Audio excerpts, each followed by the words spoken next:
Warangal municipal ఎన్నికల్లో BJP ఘన విజయం సాధించాలని బీజేపీ జాతీయ అధ్యక్షుడు నితిన్ నవీన్ అన్నారు. హనుమకొండలో బీజేపీ బూత్ లెవెల్ అధ్యక్షుల సమావేశానికి హాజరయ్యారు. ఆయన వరంగల్ ఖిల్లాపై కాషాయ జెండా ఎగరాలని కార్యకర్తలకు దిశానిర్దేశం చేశారు. తెలంగాణ అభివృద్ధిలో బీజేపీ సహకరిస్తోందని కూడా తెలిపారు. తెలంగాణకు ఎయిమ్స్ మంజూరు చేసి వేగంగా నిర్మించారని గుర్తు చేశారు. వరంగల్ను తెలంగాణను కమలం జెండా ఎగరాలని, అప్పుడే తెలంగాణ అభివృద్ధి సాధ్యమన్నారు. 2028లో తెలంగాణలో బీజేపీ అధికారంలోకి వస్తుందని ధీమా వ్యక్తం చేశారు.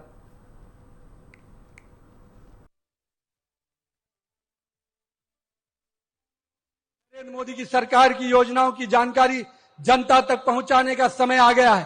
आने वाले समय में जो वारंगल में लोकल बॉडी चुनाव होने जा रहे हैं, उसमें आपको इसकी चिंता करनी है कि वारंगल के अंदर पूरी तरह से भाजपा का कमल खिलना चाहिए। मित्रों, हमें यहां की सरकार को पहला धक्का देना है मित्रों, और वारंगल की जनता पूरी तरह से पहला धक्का देगी। 2028 के पहले का सेमीफाइनल ये है मित्रों।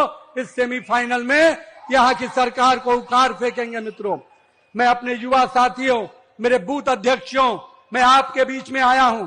आपका राष्ट्रीय अध्यक्ष आपसे ये वादा लेने आया है, ये संकल्प लेने आया है कि आइए, अगर आप 2047 में विकसित भारत बनाना चाहते हैं, 2047 में विकसित वारंगल बनाना चाहते हैं, 2047 में विकसित तेलंगाना बनाना चाहते हैं, तो भाजपा का कमल हर बूथ पे खिलाइए। नरेंद्र मोदी के नेतृत्व में हम विकसित तेलंगाना बनाकर देंगे आपको। తెలంగాణకు మరియు వరంగల్కు అభివృద్ధికి కేంద్రం ఏం చేసిందో వరంగల్ గడ్డ మీద చర్చకు సిద్ధమని కేంద్ర మంత్రి కిషన్ రెడ్డి అన్నారు. ఎవరు ఎంత అభివృద్ధి చేశారో లెక్కలు తేలుద్దాం, దమ్ముంటే చర్చకు రావాలని కాంగ్రెస్ మరియు బీఆర్ఎస్కు కేంద్ర మంత్రి కిషన్ రెడ్డి ఛాలెంజ్ చేశారు. హనుమకొండలో నిర్వహించిన బీజేపీ సభలో మాట్లాడారు. తాటాకు చప్పులకు భయపడేది లేదని, వరంగల్ నగరాభివృద్ధికి 17,000 కోట్లు కేటాయించామని తెలిపారు. వరంగల్కు రాదనుకున్న రైల్ కోచ్ ఫ్యాక్టరీని ఏర్పాటు చేశామన్నారు. వచ్చే ఏడాది వరంగల్ ఎయిర్పోర్ట్ పనులు కూడా ప్రారంభమవుతాయని స్పష్టం చేశారు. నరేంద్ర మోడీ గారు తెలంగాణకి ఏమిచ్చారు, బీజేపీ ఎంపీలు తెలంగాణకి ఏం తెచ్చారు, భారతీయ జనతా పార్టీ ఏం తెచ్చింది అనేటువంటి మూర్ఖులకు నేను ఈరోజు ఈ వరంగల్ గడ్డ నుంచి చిన్న నివేదిక ఇవ్వబోతున్నాను. మీరు తెలవకపోతే తెలుసుకోండి. ఒక ముఖ్యమంత్రిగా ఉన్నటువంటి నాయకులు, మంత్రులుగా ఉన్నటువంటి నాయకులు, గతంలో ఈ తెలంగాణను దోచుకున్నటువంటి నాయకులు అనేక మంది మాట్లాడుతూ ఉన్నారు. ఈరోజు హైదరాబాద్ తర్వాత ఏదైనా ఒక నగరం అభివృద్ధి చెందాలంటే ఈ వరంగల్ అభివృద్ధి చెందాలి. మరి ఎవరు అధికారంలో ఉన్నారు?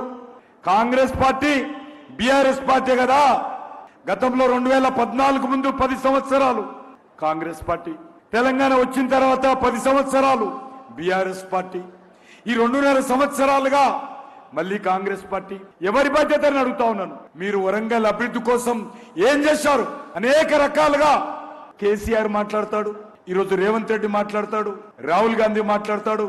నేను ఈరోజు ఈ వేదిక నుంచి ఈ వరంగల్ పట్టణానికి అధికారంలో లేకున్నా, ఎమ్మెల్యేలు లేకున్నా, ఎంపీలు లేకున్నా, నరేంద్ర మోడీ గారి ప్రభుత్వము ఈ వరంగల్ అభివృద్ధి కోసం మేమేం చేశామో మరి టిఆర్ఎస్ పార్టీ గాని కాంగ్రెస్ పార్టీ గాని ఏం చేసిందో ఇదే గడ్డ మీద వరంగల్ చౌరస్తాలో అమరవీరుల స్తూపం దగ్గర నేను చర్చకు సిద్ధంగా ఉన్నాను. నరేంద్ర మోడీ గారు తెలంగాణకి ఏమిచ్చారు, బీజేపీ ఎంపీలు తెలంగాణకి ఏం తెచ్చారు?